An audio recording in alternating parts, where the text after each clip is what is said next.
Well, greetings to you.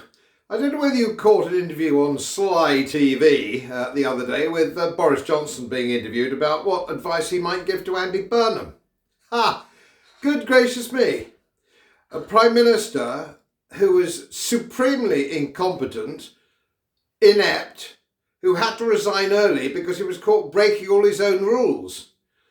An astonishingly appalling man, but aren't they all? Now just let me check one or two things that he was boasting about. That Brexit, which he didn't get incidentally, he just withdrew the commissioner and MEPs. We didn't get Brexit or anything like it.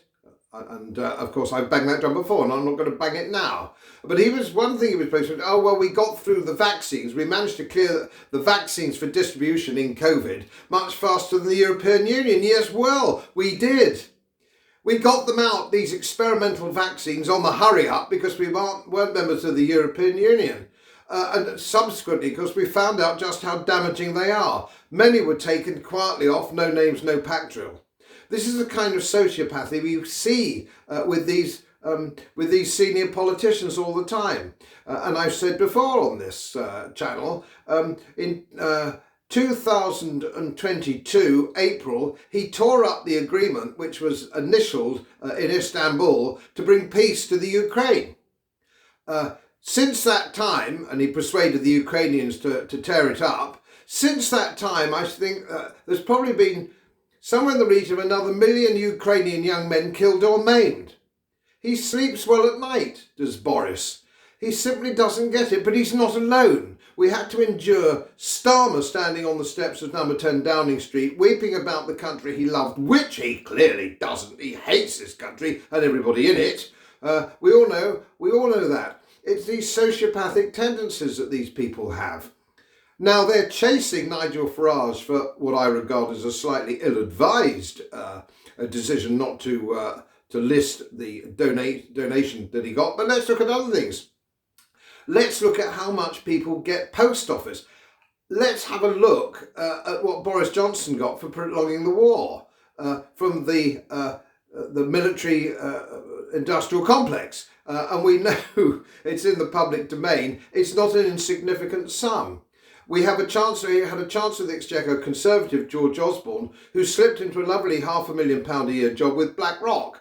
Again, no names, no pack drill. Nobody's bothered investigating what he did for that. They just say, he was the Chancellor of the Exchequer for quite a while and he made lots of contacts with the usuals of the city. Bullshit! Bullshit! He must have done something somehow, somewhere to pick up that little beauty. Okay? So all these things just go uninvestigated. These money things.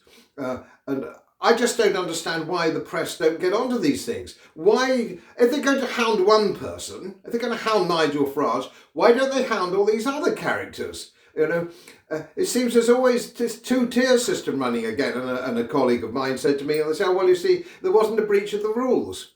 Okay, it wasn't a breach of the rules. Collecting lots of plum jobs after you've been in office may not be a breach of the rules. Well, they bloody well should be. But let's have a look at the ethics of it. Why aren't there leaders in the Daily Telegraph or the Daily Mail looking at the bloody ethics of all this? And so it goes on, and it goes on. And there's something not quite right about all these characters when you see them interviewed, regardless of circumstances. They stare blandly into the camera. There's no shame. There's no shame for any of this. I find it completely unpalatable is the word. Unpalatable. Let me know what you think. Do you think people should be able to take massive sums after they leave office without any investigation? That's surely got to be part of the package, or am I missing something? As most of you know, my work is very heavily independently research based. And I get my information from all over the world. It would help if you press the subscribe button and the little bell next to it, because the more subscribers I have, the more likely it is that international independent research institutes will share their material with me. It's most helpful, and then of course I'll automatically share it with you. So, surprise, won't cost you anything. Thank you very much.